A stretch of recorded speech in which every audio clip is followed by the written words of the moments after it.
nagpapasalamat sa itong mga mga gayak para sa aking may bahay.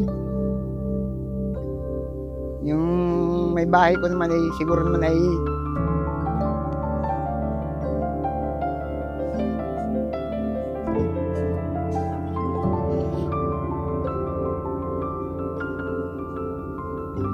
maayos na ang kanyang katayuan doon.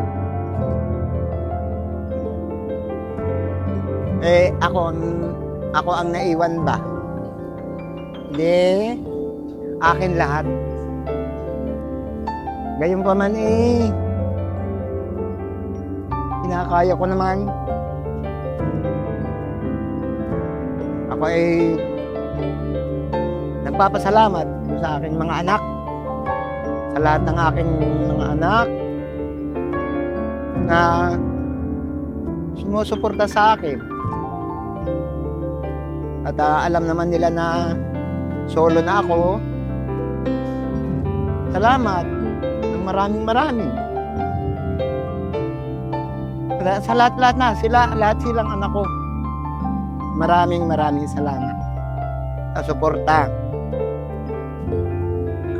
Ako naman Kwan, sabi nga nila mag-iingat daw ako. Kailangan pa nila ako.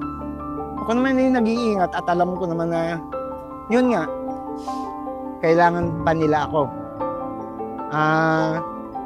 Pinipilit kong huwag magka-diferensya. Dalangin ko rin sa Panginoon na laging huwag akong magkasakit. Dahil siyempre, pag nagkasakit ako,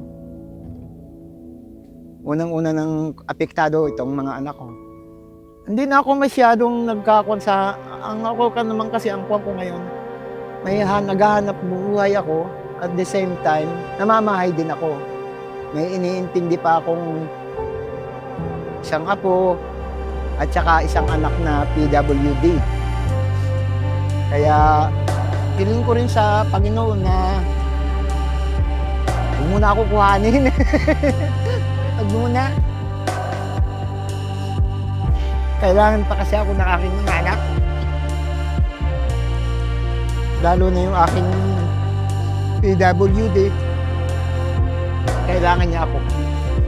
Pero, ngayon pa man tumatanda tayo 65 na ako. Nararamdaman ko na yung mahina na ako. Hindi na ako tulad ng dati. Gayon pa man okay lang, mahalaga buhay. Kahit paano, maintindihan ko pa yung mga anak ko dahil wala na nga ang aking asawa. Siyempre, ako na lang. Kahit paano, kahit malalaki na sila, may pamilya na sila, kailangan pa rin nila ang gabay ko. Kailangan pa rin nila ako. Kaya, sa lahat-lahat, maraming salamat. Unang-una na sa Panginoon. Dahil ako ay nandito pa ngayon, buhay. Sana hiling ko sa Kanya wag akong magka-diferensya para yung mga anak ko, kasi malalayo ang aking mga anak para hindi nila ako iniisip, lalo na pag may diferensya, okay lang na isipin nila ako na ganito, nakakausap nila ako ng pagtawag nila, nakakausap nila ako ng maayos, walang diferensya.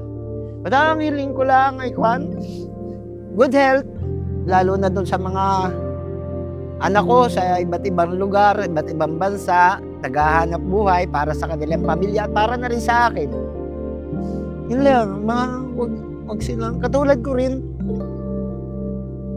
wag magkakadiferensya kasi pag nagkadiferensya, alin man sa amin ang magkadiferensya, isipin din bawat isa. Kaya, thank you Lord. sa mga blessing, sa mga nangyayaring ito. Ito, 1 taon anniversary ng misis ko na nasa heaven. Heaven ha. Mga anak ko nandito. Although, yung 2 nakauwi ay nakabalik na uli. Dahil kailangan nila sa doon. May trabaho sila kasi may trabaho sila. Okay lang yun. Ang mahalaga, nakapagbakasyon sila. Yung aking mga apo na sa video call ko lang nakita ko ng personal. Kahit nauubusan ako ng English. Ay, salamat na maraming. Talaga. Maraming salamat. Kung ano man nangyayari sa akin yan, ay thank you Lord. Thank you very much. Nanay, happy anniversary, Nay. Kahit wala ka na dito sa mundo ibabaw, alam na yung masaya ko pa rin at pinabantayan mo kami. Ingat ka lang palagi dyan, Nay. At sa mga kapatid kong nag-ready ng ganitong event para kay Nanay, thank you. Ingat kayo palagi dyan. Mayroong buhay sa ibang bansa. Yun lang. Thank you po. Hello. Ako po ay matandang kapatid ng aking kapatid na si Clarita. Pinakambulso siya. Salamat naman at binigyan mo ng magandang buhay ang mga anak mo na nasa ibang lugar lahat. Pero hindi sila nakarating dito lahat. Ako nandito pa rin. Ang isa nating kapatid ay hindi nakasama, nasa bukid. At ang kanya mga anak, kailangan ay maging matatag sila lagi sa kanilang pananampalataya. Unang-una ay sa Panginoon para tayo ay gumanda ang buhay natin lahat. Yan lang po at maraming salamat po sa Panginoon. Dinededicate po namin ang event na to para kay Lola, which is 1 year niya na, and I hope na masaya na po si Nanay sa langit, and huwag niya muna kukunin sa amin si Tatay.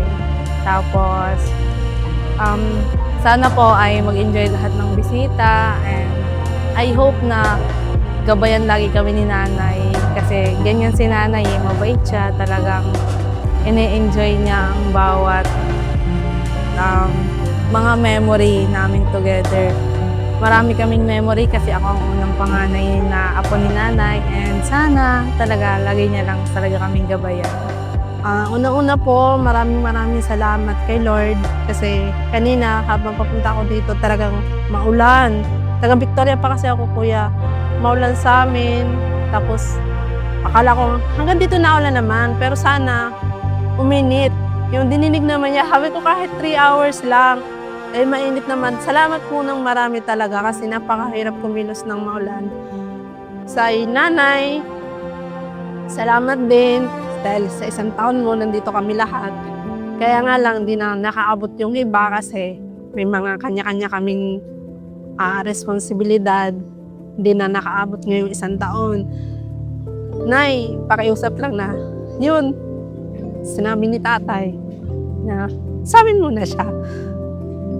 Alagaan niyo po siya, kasama niyo si Lord na alagaan kaming lahat na naiwan, gabayan kami palagi. Lahat ng mga mahal niyo, yung kaapu-apuhan at sa niyo pong magkakapatid na sana'y lumakas pa yung aming pangatawan. Salamat po sa biyaya na tulad nito, mga kasama po namin mga kamag-anak. Maraming salamat po, nandito sila. Tsaka Nay, huwag kang, alam ko na masaya ka naman na dyan. Basta, always happy. Diyan ka lang palagi sa tabi namin. Huwag mo po kami pababayaan. Yun lang po, salamat po. Nagpapasalamat ako sa Diyos dahil unang-una pa lang, nung maliit pa ako, sila, lolo and lola na po ang nag-aalaga sa akin na mga nanay ko naman ay nasa ibang bansa para magtrabaho and para masuportahan din ako. Then, 15 years nila akong inalagaan at laking pasasalamat ko sa kanila dahil kinupkup nila ako at sinusuportahan din at matinding pag-iintindi. At nagpapasalamat din ako sa Diyos dahil kahit ganito yung sitwasyon ko ay blessed pa rin ako. And kay nanay, hindi man ako makakabawi pero kay tatay na lang. And kasama na rin po siya doon. Magtagal pa po sa amin si Lolo at hindi niya muna kami iwan. Dahil gusto ko pa makabawi po sa kanya sa lahat po ng paghihirap na ginawa niya sa akin. Yun lang. And sana po masaya na po si Lola doon sa itaas. Thank you. Nanay, thank you po sa pagpapalaki niyo kay Kiko sa magkakapatid. Mabait po ang inyong mga anak. Nandito po kami ngayon lahat. Nag-ano po sa inyo. Pero sasabihin mo kay nanay. Nanay, thank you sa pag-aalaga kay Papa sa pati sa mga kapatid niya. I love you. Nanay, thank you po sa pagpapalaki niyo sa mga anak niyo. Sa pamabait po sila. Saka maraming salamat po. At naabutan po kayo ni Shanti. Hello po, Lola. Wherever you are, always remember po na you will always be missed by us. And yung kabaitan niyo po is dadalhin namin hanggang sa paglaki namin. Yun lang po, I hope you know po na we all love you and you're always gonna live forever in our hearts.